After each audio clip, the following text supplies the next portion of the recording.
Oh, God, you have great questions. Again, who in the hell writes these questions? I know you do, but my God, these are great. Wow. I thought this was going to be an easy question. Usually you get to the last question. It's like, just take it home. That is a really good question. So, hello and welcome to Tiny Giants, the creator economy show where the focus is on career over celebrity. This is the show where I reach past social media stardom to focus on the careers and market trends that make the creator economy just that, an economy. We do this by highlighting and uplifting niche-specific creators that the uninitiated doesn't necessarily have a concept of or full appreciation for, or as we like to call them, tiny giants. You ready? Let's go. Salutations and welcome. I am your host, Adeola, your favorite former 400-pounder getting you fit on all things creator economy. So today is Tuesday, which means that I'm flying solo today. No guest, just me, just you and me, where we get to chop it up and I just get to speak to you directly. You know what I'm saying? Not filter through someone else, which has its place. We do that on Thursdays, but Tuesdays is just us. So how today's episode is going to flow is going to be 4 segments. The first, I'm going to talk about an article, news, stat, or something pertaining to the creator economy that you should know about, and I'll discuss on it, wax poetic a little bit, pontificate a little bit. And then we follow that up with our MarTech moment, where I discuss a piece of marketing technology that would benefit anyone in the creator economy. Then we take a short break to pay them bills, because child support don't pay itself. We are ad supported. So I thank you in advance for bearing through that with me. And because we're part of the Marketing Podcast Network, of course, we would not bore or regale you with anything that wouldn't also benefit you. So, if it would benefit you, show the sponsor some love. And then after the commercial break, we do our Creators Crushing It segment, where I hop on over to YouTube or some other platform where I do a high level analysis of a creator who is doing big things in small or not so small niches. And then we finish it all off with a parental perspective. You ready? Let's go.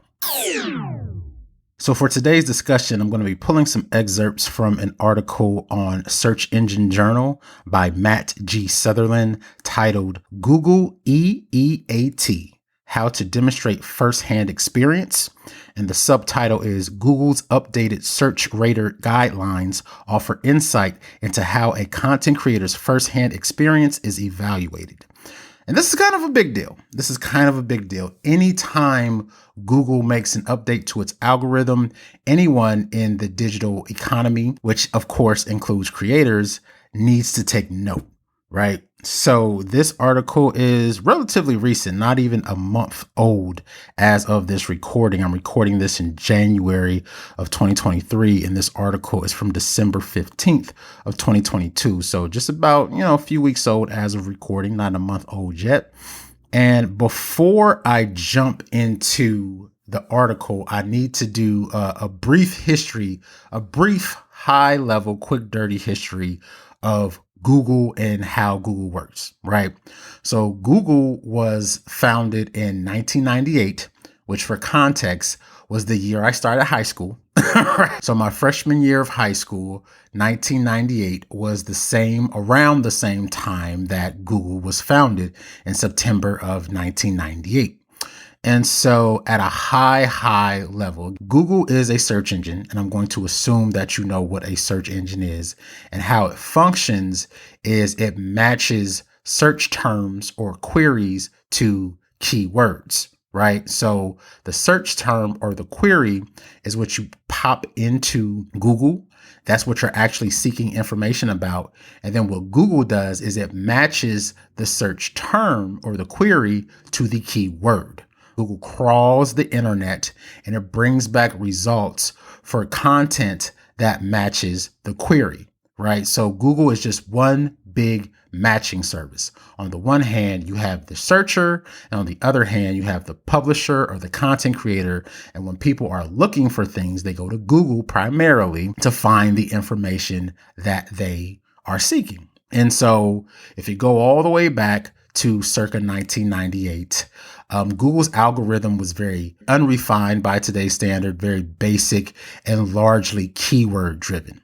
And this, of course, led to some unethical behavior and people basically trying to game the system. So there's a term that I'm going to say once just for context and foundation that I'm not going to say it again because it's racist, and I'll explain why. There's a term called black hat SEO. So black hat SEO or black hat tactics, because black hat applies broader than just SEO, applies to all sort of business practices, is any practice where you're sort of trying to game the system and cheat, where you're not playing above board. And it's racist as the day is long. And we need to stop saying that, because if something is unethical, just say that. You can say that the behavior is unethical. You don't have to assign a color to it, but then to assign a color, which is also synonymous with a group of people, i.e. black folks, that's racist as the day is long. And we see this all over the place in society. Everything good is white. Everything bad is black. But I digress. This is not a DEI or racial sensitivity training. I'm just saying that on my show, I don't really use the term. I'm very intentional about saying if something is unethical, I'll just say it's unethical. I'm not going to use the term black hat or white hat because there's nothing inherently bad about being black and there's nothing inherently good about being white. So we should not assign colors to those attributes. But moving on. So you had a bunch of unethical behavior like keyword stuffing, masking, link farms, all that sort of stuff, which in essence were designed to trick the algorithm into serving up otherwise not good quality content. But because it spoke to the machine, that's what, the unethical players were trying to manipulate. And so Google made a series of updates that essentially try to stay one step ahead of the unethical players, right? A host of algorithm updates, Penguin, Panda, and I'm not going to go into all of that deep SEO history, but just know that at a high level, you have people who try to game Google's system, and then Google does its level best to stay ahead of those folks, right? And then fast forward from circa 1998 to circa 2016, when everyone in the United States swallowed a very bitter pill around the 2016 US presidential election when fake news and misinformation took center stage, right? And just to, again, define some terms, when I say fake news and misinformation or disinformation, I'm not talking about alternative viewpoints on underlying factual events, right? Because perception is very subjective. Two people can experience the same thing, but have two very, very different perceptions. I'm not talking about that. When I say fake news, I'm talking about fairy tales. Like there's no factual basis in reality. These stories are 100% fabricated. However, they're packaged and prostituted in such a way, whereas they are presented as facts and they're not. And it's done with malicious intent. So that is what I mean when I say fake news. And it's bigger than that, but just for the purposes of our conversation, I am talking about the bad actors. Now, there's also a portion of fake news and misinformation where there are well-intentioned people who just are uneducated, which I would argue is the majority of fake news and misinformation. But again, I digress. So you had fake news and misinformation crop up about 2016, and then fast forward, and we had the pandemic pop off in March of 2022, where people were getting bad information, which had very real consequences. Same thing happened in the US election, right? So you had people electing a public official based on bad information. And then you had people who made decisions about their health based on bad information, some of whom died as a result. So I say all of that to say, because of the importance of quality information that is served up on Google, because Google understands that if it does not give good search results, people will stop using Google. And so Google doesn't want that. So Google's purpose is to serve you up the highest quality search results as possible so that you come back and you keep using it. And so in response to all of the things that I talked about very briefly, and there's more to the story. Again, this is high level, quick, dirty. Google instituted what was known as EAT, which stands for expertise, authoritativeness, and trust. Right. So that is the criteria under which Google is going to evaluate content that it serves on its search engine based on its algorithm. It's going to evaluate the information based on expertise, authoritativeness, and trust. And just recently, a few weeks ago, as of this recording, it added another E to the mix, which is experience. Now it is EEAT, which is experience, expertise, authoritativeness, and trust. And out of these 4 criteria, trust is the most important. Google is trying to make sure that the content it serves up on its search engine is fundamentally trustworthy. And there's an excerpt from the post that I'll read, which says, quote, "Consider the extent to which the content creator has the necessary firsthand or life experience for the topic. Many types of pages are trustworthy and achieve their purpose well when created by people with a wealth of personal experience. For example, which would you trust? A product review from someone who has personally used the product, or a quote unquote review by someone who has not?" And so now Google is algorithmically trying to solve for trust. And I think it's a step in the right direction, and I'm happy to see it. However, based on my experiences, I can see a couple gotchas that I'm going to call out in this episode. But before we get to that, that's how we got here, right? That lays the groundwork on how we found ourselves in this space in 2023. And so Google has search quality rater guidelines, which has multiple chapters for evaluating the quality of the content that it serves up. So an excerpt from the article, this is from chapter 4.5.2, which talks about lowest EEAT. And it says, quote, "If the EEAT of a page is low enough, people cannot or should not use the MC of the page," and MC stands for main content. "If a page on YMYL topics is highly inexpert, it should be considered untrustworthy and rated lowest." And just to unpack that term, YMYL stands for your money, your life. And what that means is that not all information is created equal. Right? So if we're talking about, I don't know, treasure trolls or beanie babies, like the stakes are relatively low. If you get a bad article or some bad information, I mean, you can just sort of charge that to the game, and it's not a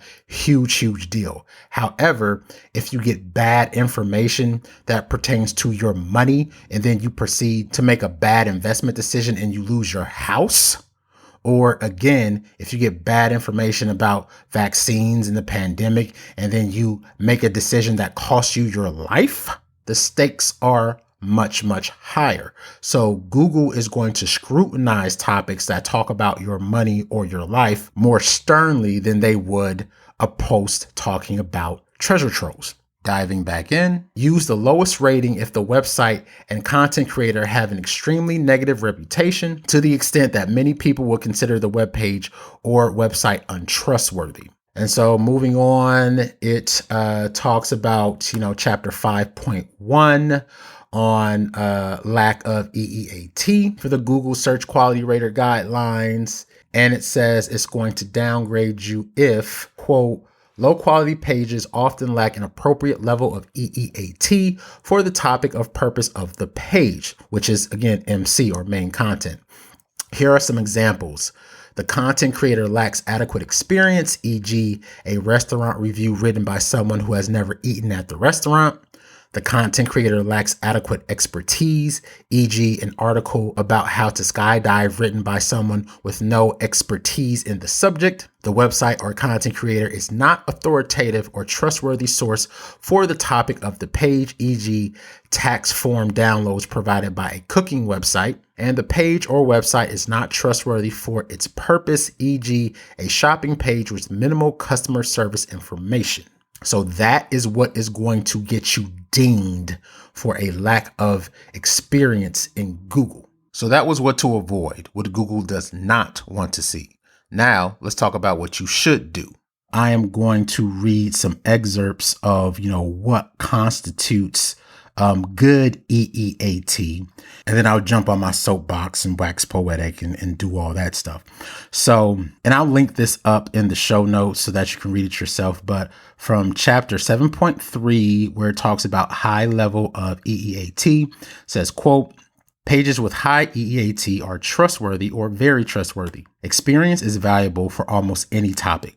Social media posts and forum discussions are often high quality when they involve people sharing their experience.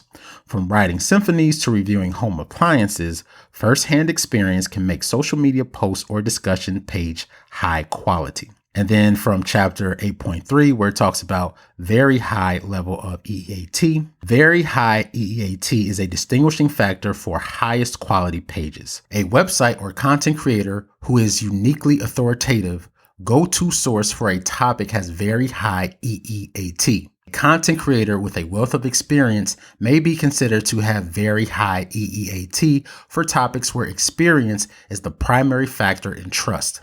A very high level of expertise can justify a very high EEAT assessment. Very high EEAT websites and content creators are the most trusted sources on the internet for a particular topic.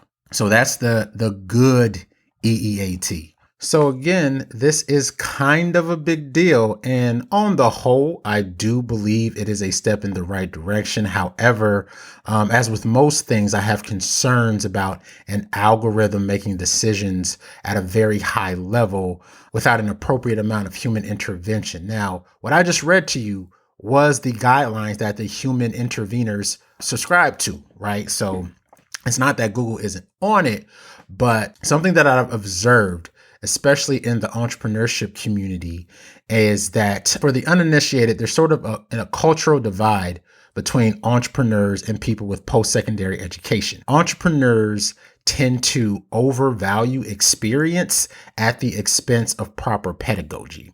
And I'll unpack that term for those who don't know. So pedagogy is the method and practice of teaching. So in layman terms, it's the method of how teachers teach in theory and in practice.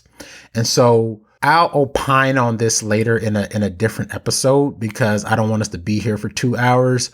And I know I'm going to catch a lot of flack on this, which is why I'm going to dedicate a separate episode just to this. And entrepreneurs at a high level, and yes, I know I'm painting with broad strokes, but entrepreneurs don't value formal education, because they'll often say things like, how are you going to teach me something that you've never done?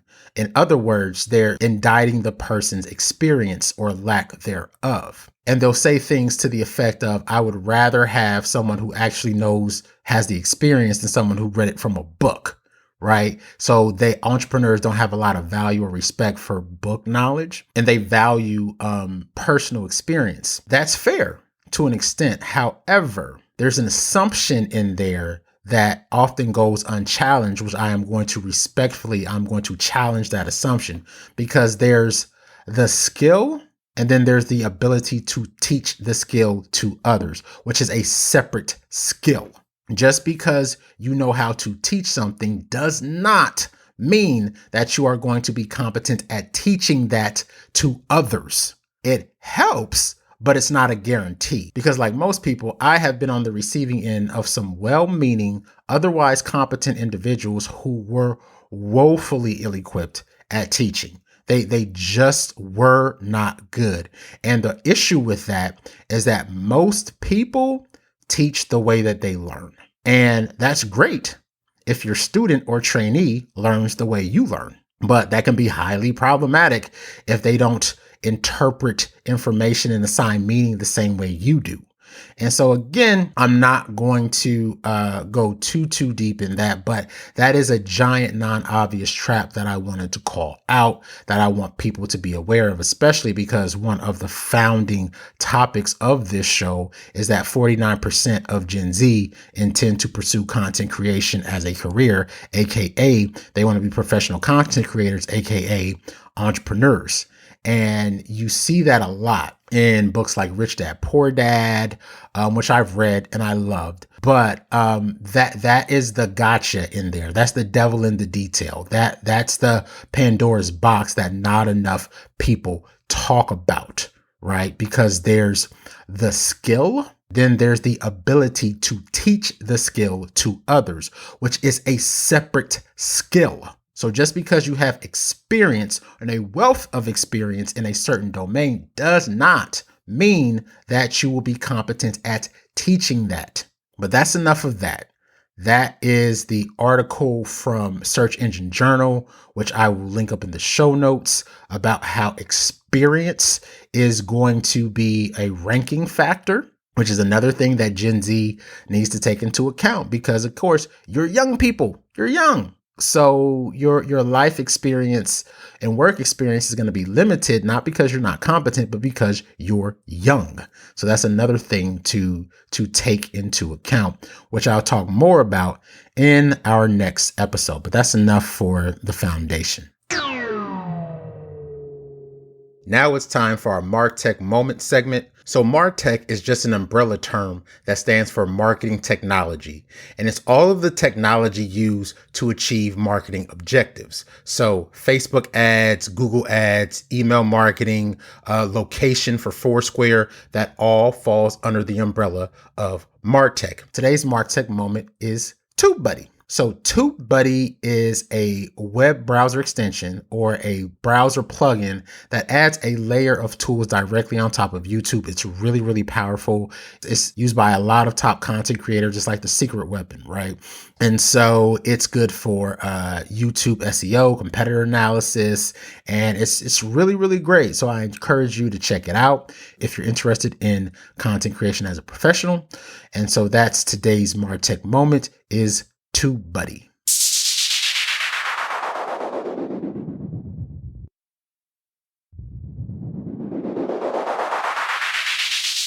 Welcome back. Now it's time for our Creators Crushing It segment, where I do a high-level, quick, dirty analysis of a creator's profile and try to guesstimate how much money they make in their business. So this is supposed to be high-level, quick, dirty. It's not supposed to be very in-depth and technical. The emphasis is more on the process versus the output. This is more so getting you used to the process of doing a high level analysis. But if that's the type of content that you want, let me know in the comments. Please leave a rating and review and all that good stuff, and I'll see what I can put together for you. It may be paid because my child support does not pay itself, but either way, I'll get you taken care of. But with that being said, so we're switching it up today. Today's Creator Crushing It is going to center on Dr. Andrew Stapleton, who is a PhD from Australia.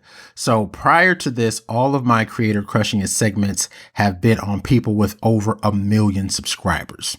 And in last week's video, I talked about how the selection of your vertical that you choose to create content around is really important, because not all niches are created equal. Some niches are just inherently small and others are just really, really big.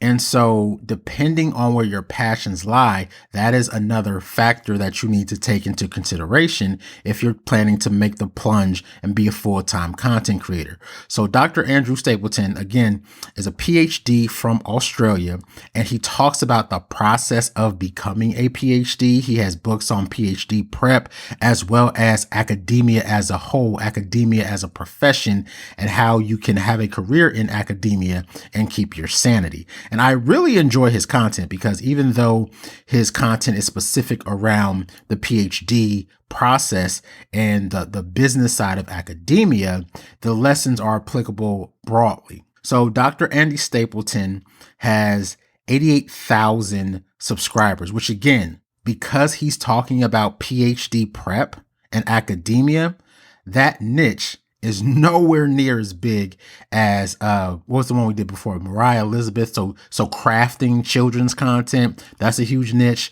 And then before that, we did Jeff Cavalier, Athlean X. Exercise and fitness is a huge niche. So I don't want to give you the impression that this person is not crushing it, because they are. If they weren't, they wouldn't be on the show. This person is absolutely crushing it. However, because of his niche is inherently smaller than the other creators that we've profiled, but he is still, by all standards of measure, crushing it. And so if we hop on over to the About page, we see that he has generated 5,451,587 views as of this recording, right? So again, for the uninitiated, YouTube will pay you $3 to $5 per 1,000 views that you generate, because they pay on a cost per mil or cost per 1,000 view basis. So if we take just from the thousands place over, so just this, so if we take 5,451 and multiply that by 4, so split the difference, between $3 to $5, so let's call it 4. So 5,451 times 4 is going to be $21,804. Again, he's been at this since 2016, so about 7 years as of this recording, just shy of 7 years. He probably has not quit his daytime job, or I sincerely hope he hasn't quit his day job. Or if he has, that's because he's married to someone else who works, so he has a spouse to support him. But looking at this holistically on everything that he has, so if we scroll down to his links, he sells ebooks. So this opens up, he has his ebook bundle. He has 2 books. You can get them both for about $24, but individually his PhD survival is $14, and then his ultimate the ultimate academic writing toolkit is $14. So, but you can get them both for just a couple of dollars less than what if you buy them individually. So then he has a blog, he has a newsletter, and then it goes back to his YouTube channel. So from what I can gather, this is just your typical expert funnel. So going back down here on his recommended tools, it looks like he's got some affiliate marketing going on. So that is his affiliate marketing code. So if I click this link and buy something from this link, he will get a percentage of the sale. So he has a few affiliate links on here. So as best as I can tell from looking at this, and if I go back over to his website, Academia Insider, this is, again, your basic expert funnel. I'm doing the same thing, like literally, I'm doing the same thing right now. So in my case, I use a combination of podcasting and YouTube, but in his case, he just uses YouTube to get people to buy his books. And then from his books, once they join his newsletter, he has a signature course or signature series sort of offering that's a little bit more. And then from there, he tries to get consulting clients who will either pay him for PhD prep or pay him to come speak or pay him for whatever. So this one is kind of a sticky, but before getting into the grand total, I'll hop over to his videos. As best as I can tell, he uploads between 6 and 10 videos a month, and his average video, now he's been on a bit of a tear lately because this is probably a good time of year for him. I'm recording this in January of 2023. So you have a lot of New Year resolutions, a lot of people trying to take the plunge. And so there's a few outliers in these latest videos that sort of muddy the waters a bit. So this one right here has 241,000 views from 2 weeks ago, but that's abnormal. If we scroll down and look at his average views over time, his average video gets about 10,000 views. So, and again, they pay you $3 to $5 per 1,000 views. So 10,000 views at $4 is $40. And he puts out 6 to 10 of these a month. So on any given month, he makes between $240 and $400 on his YouTube channel. So not enough to quit his job and support himself, but it's enough to, it's enough, depending on how he runs his business, it's enough to pay for his website's hosting. It's enough to get some equipment for the production of his videos.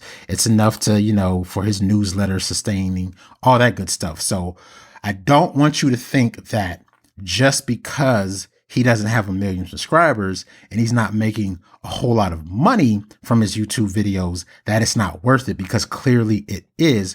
And because of this and what I know about this sort of system, because again, I do the same thing.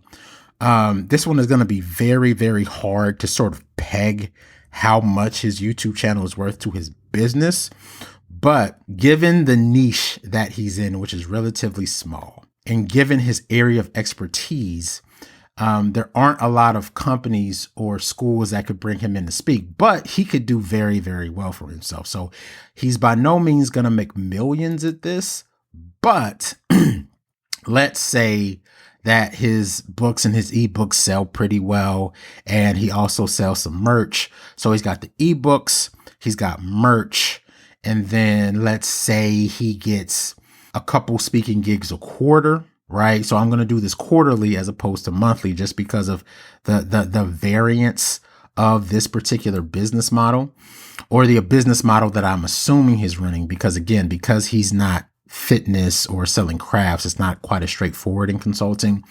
But given the fact that he's built a very high profile YouTube channel in a very niche specific vertical, I'm going to say that if he gets, because these consulting contracts can range anywhere from $10,000 to $50,000 or $100,000 or more, depending on what he's being brought in to consult for. So there's a very, very, very wide range of consulting fees. But given the fact that he has a PhD and he has the tenure and he has all that good stuff, if he gets a contract a quarter, I'm going to say his average contracts are around $50,000. So I'm going to say that he makes about $50,000 a quarter, which is not quite $17,000 a month, something like that. I'm doing this math in my head, so forgive me if I'm wrong, but I want to say he makes $50,000 a quarter, $200,000 a year from his YouTube, which is respectable. He's not raking in millions like Jeff Cavalier or Mariah Elizabeth, because he doesn't have billions of views, because it takes billions of views to make millions of dollars on YouTube. Whereas he only has 5,451,000 views, which is good for about $21,000 over 7 years, about $3,000 a year. So not nearly enough to sustain yourself. But again, if he gets a contract a quarter from this, then it's well worth it. It makes sense. So that is our Creator Crushing It segment for this Tuesday. Dr. Andrew Stapleton, who does PhD career prep and talks about academia as a whole. So again, the point of picking him this week is so that you understand you don't have to go for these huge niches that have a bunch of competition. It is more than possible to have huge success in very specialized niches. And we have an example of that right here. So don't let the numbers fool you. He doesn't have 1 million or even 100,000 subscribers, but I can tell you, because I'm familiar with the business model, he is in fact crushing it. And so from my parental perspective, experience matters. Experience is important. However, you devalue proper pedagogy at your own peril. Because again, there's the skill, then there's the ability to teach that skill to others, which is a separate skill. And just because you have experience does not a master teacher make. Pedagogy is what distinguishes a master teacher from just an individual with experience. And I will go into deep detail on that in the very next episode. Thank you so much for your time. I hope this has been a great experience for you. If you liked it, please leave me a rating or review. Share this episode with your friends, colleagues, and young people in your life who are pursuing content creation as a career. And I will see you on Thursday. Tiny Giants is an audio companion to and the first chapter of my first book, Beyond Buzzwords. Social media, mobile, and other marketing buzzwords ain't the half of it. Available on Amazon. If you enjoyed this podcast, chances are good you'll like the book too. I'm proud to say that while the book has aged, it's not dated. Sure, some examples could be freshened up, but strategically, it's as rock solid as the day it was written. Not every author can say that. I encourage you to pick it up and leave me a rating and review. It really helps. I have like 1 rating on that book from my mom because she loves me, and I'm positive that you'll love it too. Head on over to tinygiants.tech for more episodes and whatever else I have going on. While you're there, leave me a voicemail with your question, comment, or feedback for improvement. I may play that voice recording on a future episode as I answer your question or address your concern. If you, your company, or school needs help with college, career, and creator readiness strategy, or to book me to speak, drop me a line at t@tinygiants.tech. If you or someone you know is doing big things in small or not so small niches, or as we like to call them, tiny giants, and they will make a great guest for the show, email me at t@tinygiants.tech. Thanks for listening, and remember, you get big by going small, but to prioritize career over celebrity. But no matter what you choose, know that I'm rooting for you.